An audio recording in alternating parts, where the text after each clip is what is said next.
What if I told you the most dangerous part of a credit card is not the interest rate, the late fee, or even the debt? It is the feeling that nothing serious happened when you used it. You tap your card, you get the shoes, you order the food, you book the hotel, and for a moment it feels almost free. No cash leaves your hand, no wallet gets lighter, no painful pause happens at the counter, but the money is still gone. You just do not feel it yet. That is exactly where credit cards become powerful. From the outside, a credit card looks simple. A plastic card, or now just a tap on your phone, lets you buy today and pay later. It feels convenient, modern, and even smart. But behind that simple swipe is a business model built on psychology. Credit card companies do not only earn from interest and fees.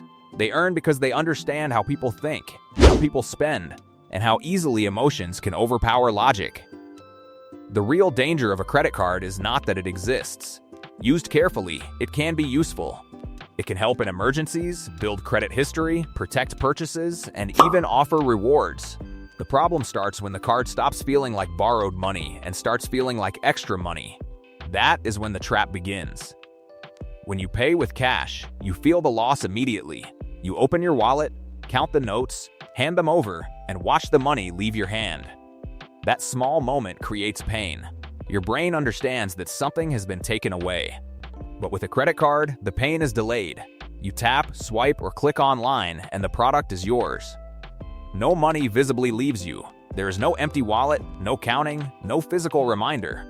The purchase feels lighter than it really is.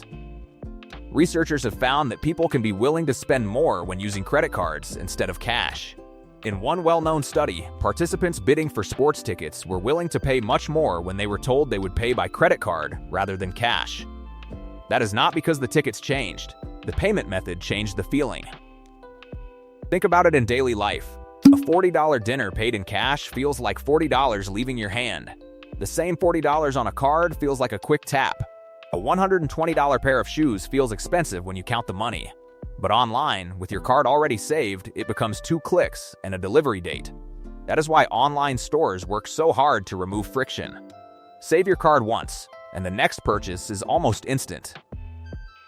No thinking, no pause, no second guessing. The easier spending becomes, the less time your brain has to ask, do I actually need this? Then come the rewards. Cashback, points, miles, discounts, airport lounges, exclusive offers, they all make spending feel like winning. You buy something for $100 and get a few points back. So your brain focuses on the reward instead of the $100 you just spent. That is the clever part. People love feeling smart. A reward program makes spending look strategic. You tell yourself, I am earning points, but sometimes you are really just spending more than you planned because the reward makes it feel justified. For example, someone may buy a $300 item because they will get 3% cash back. That sounds smart until you realize the cashback is only $9. If that person carries the balance and pays interest, the reward disappears very quickly. The company gave a few dollars back, but the customer may pay much more later. Minimum payments are another powerful trap. When the bill arrives, the credit card company does not always demand the full amount. It gives you a smaller number. Maybe you owe a large balance, but the minimum payment looks manageable. Your brain relaxes and says, okay, I can handle this. But that small payment is not designed to free you quickly. It is designed to keep you in the system longer. You pay a little, interest adds more, and the balance survives another month. The minimum payment gives emotional relief, but it can quietly create long-term financial pressure. In the United States, revolving credit, the kind of debt that includes credit card balances, has crossed over $1 trillion. A recent consumer credit card market report also said consumers were charged around $160 billion in credit card interest in 2024. That is not a small side business. That is a massive machine. This is where credit cards turn patience into profit. If you pay in full every month, the card company earns less from you. But if you carry a balance, interest starts working against you. Not loudly, not dramatically, quietly, month after month. Credit cards also play with identity. Some cards are not sold as financial tools, they are sold as status symbols. Metal cards, black cards, gold cards. premium cards, they make people feel successful before they have actually built wealth. A person may not have more money, but the card can make them feel like they belong to a higher lifestyle. That feeling is powerful. People do not only buy products, they buy versions of themselves. A premium card whispers, "You are important. You deserve better. You are not like everyone else." And once someone starts spending to match that identity, it becomes easy to justify purchases that are not truly affordable. Credit cards also benefit from optimism. Most people believe their future self will be more responsible. They think, "I will pay it off next month," or "I am only using it this once," or "My income will improve soon." Sometimes that is true, but many times life happens. Another bill arrives, another emergency comes, another temptation appears. The balance remains, and the future self becomes just as stressed as the present self. That is why credit card debt can feel so frustrating. It often begins with confidence, not carelessness. One purchase becomes two. Two become a habit. The habit becomes normal. Then one day, the bill is no longer just a bill. It becomes a reminder of every small decision that felt harmless at the time. Credit card companies also understand urgency. Limited time offer. Pre-approved. 0% for the first few months. Special discount if you apply today. These offers are designed to make people act before they think deeply. Urgency makes the brain focus on what it might miss, not what it might owe.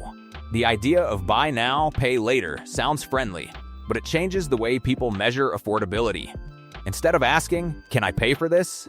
people start asking, "Can I manage the monthly payment?" That is a dangerous shift. A lifestyle built on payments can look affordable while slowly stealing freedom. The most profitable customer is not always the person who never pays. It is often the person who pays enough to stay active, but not enough to escape. They keep using the card, keep carrying a balance, keep paying interest, and keep believing they are just one good month away from fixing everything. That does not mean credit cards are evil. The problem is not the card itself.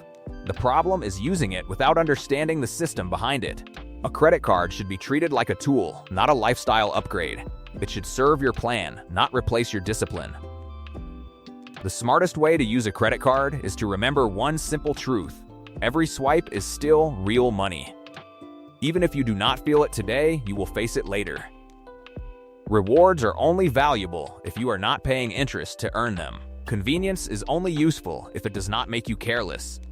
Credit history is only helpful if it is built with control. Before using a card, pause for a few seconds and ask, "Would I still buy this if I had to pay cash right now?" That one question brings the pain of payment back into the moment. It forces your brain to reconnect buying with paying. And sometimes, that tiny pause is enough to stop a bad decision.